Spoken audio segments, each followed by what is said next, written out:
આજે આપણે બનાવીશું ઉત્તરાયણ માટે મમરાના લાડુ। આ લાડુ બનાવતી વખતે બે વાતોનું ધ્યાન રાખવાનું છે। એક તો ગોળ અને મમરાનું મેઝરમેન્ટ અને બીજું ગોળનો પાયો।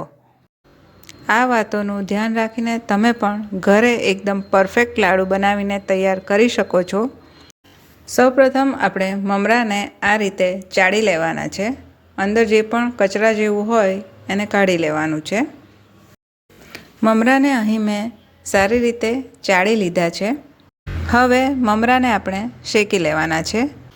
મમરાના લાડુ બનાવતી વખતે એને શેકીને જ યુઝ કરવાના છે। તમે નવું પેકેટ ફોડ્યું હોય તો પણ એકવાર આ રીતે શેકી લેવાના છે। મમરાને દબાવતા મમરાનો ભૂકો થતો નથી પણ થોડો દબાઈ જાય છે, એટલે મમરામાં થોડું મોઇશ્ચર છે। તો આ મોઇશ્ચરને દૂર કરવા મમરાને થોડું શેકી લેવાનું છે। હવે થોડીવાર શેક્યા પછી મમરાને દબાવતા એકદમ ભૂકો થઈ જાય છે, એટલે મમરા એકદમ પરફેક્ટ શેકાઈ ગયા છે। તો હવે મમરાને એક વાસણમાં કાઢી લેવાનું છે। હવે એ જ કઢાઈમાં આપણે 1 વાડકી જેટલો ગોળ લઈશું।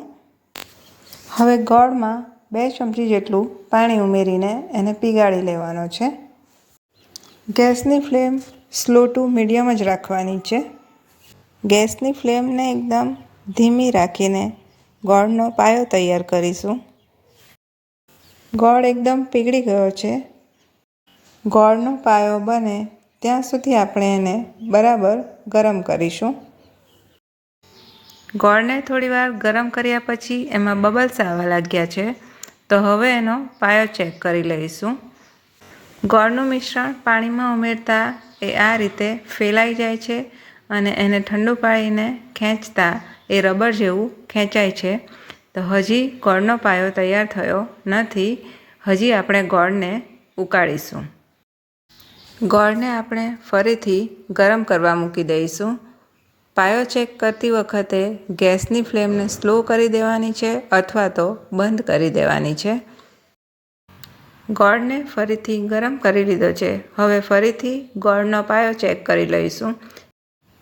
પાયો ચેક કરવા માટે એક ડીશમાં પાણી લઈને ફરીથી એમાં ગોળના 2 થી 3 ટીપા નાખવાના છે। પીગાળેલો ગોળ પાણીમાં નાખતા પહેલાંની જેમ એ ફેલાતો નથી। ગોળી વાળીને ચેક કરતાં હજી એ થોડો સ્ટીકી છે, ખેંચાય છે। હજી પણ ગોળનો પાયો તૈયાર થયો નથી।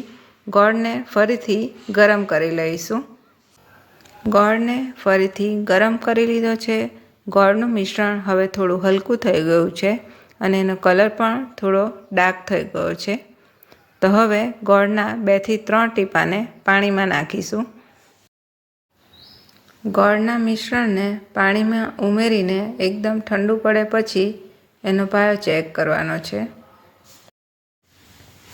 મિશ્રણ હવે ઠંડુ થઈ ગયું છે। એને આ રીતે તોડતા તે એકદમ તૂટતો નથી। મિશ્રણને હજી 1 મિનિટ માટે ગરમ કરી લઈશું। મિશ્રણને હવે ફરીથી ગરમ કરી લીધું છે। ફરીથી એનો પાયો ચેક કરી લઈશું। પીગાળેલા ગોળના 2 થી 3 ટીપાને પાણીમાં નાખ્યો છે। ગોળ એકદમ ઠંડો થઈ જાય પછી એને આ રીતે તોડવાનો છે। અગર એ આસાનીથી તૂટી જાય છે તો ગોળનો પાયો તૈયાર થઈ ગયો છે। અહીં આ આરામથી તૂટી જાય છે। ગોળનો પાયો તૈયાર થઈ ગયો છે। હવે આપણે એમાં મમરા ઉમેરીશું। હવે આપણે મમરાનું મેઝરમેન્ટ કરીશું। તો અહીં 1 વાડકી જેટલો ગોળ લીધો છે, તો તેની સામે 3 વાડકી જેટલા મમરા લેવાના છે। હવે મમરાને ગોળ સાથે સરસ રીતે મિક્સ કરી લેવાનું છે। ગોળ અને મમરાને સારી રીતે મિક્સ કરી લીધા છે। હવે કઢાઈને આપણે ગેસ પરથી નીચે ઉતારી લઈશું। મિશ્રણને કઢાઈમાં જ રહેવા દેવાનું છે, એટલે ગોળ ગરમ રહે અને મિશ્રણ આપણે આરામથી કઢાઈમાંથી છૂટું પાડી શકીએ। હવે મમરાના લાડુ વાળતી વખતે હાથમાં થોડું પાણી લગાવવાનું છે અને પછી મિશ્રણને આ રીતે લઈને લાડુ બનાવીને તૈયાર કરી લેવાના છે। હાથ પર પાણી લગાવવાથી ગરમ મિશ્રણથી દજાશે પણ નહીં અને મિશ્રણ હાથો પર ચોંટશે પણ નહીં. આ રીતે ખૂબ જ સરળતાથી તમે મમરાના લાડુ બનાવીને તૈયાર કરી શકો છો. બનાવતા જો મિશ્રણ ઠંડુ પડી જાય અને કઢાઈમાંથી ન નીકળે તો મિશ્રણને ફરીથી થોડી સેકન્ડ માટે ગરમ કરી લેવાનું છે. આવી જ રીતે આપણે સરળતાથી મમરાના બધા લાડુ વાળીને તૈયાર કરી લીધા છે. આ ઉત્તરાયણ પર આ રીતે તમે પણ મમરાના લાડુ બનાવીને જરૂરથી ટ્રાય કરજો. આ લાડુ બનાવવાના ખૂબ જ સરળ છે. ફક્ત 2 વાતનું ધ્યાન રાખીને 2 ઇન્ગ્રેડિયન્ટથી જ લાડુ બનીને તૈયાર થઈ જાય છે. વિડીયો અને રેસીપી પસંદ આવ્યા હોય તો વિડીયોને લાઈક કરો, શેર કરો અને મારી ચેનલને સબસ્ક્રાઈબ કરો. ફરી મળીશું નવા વિડીયો સાથે. ત્યાં સુધી આપ સ્વસ્થ રહો અને મસ્ત રહો.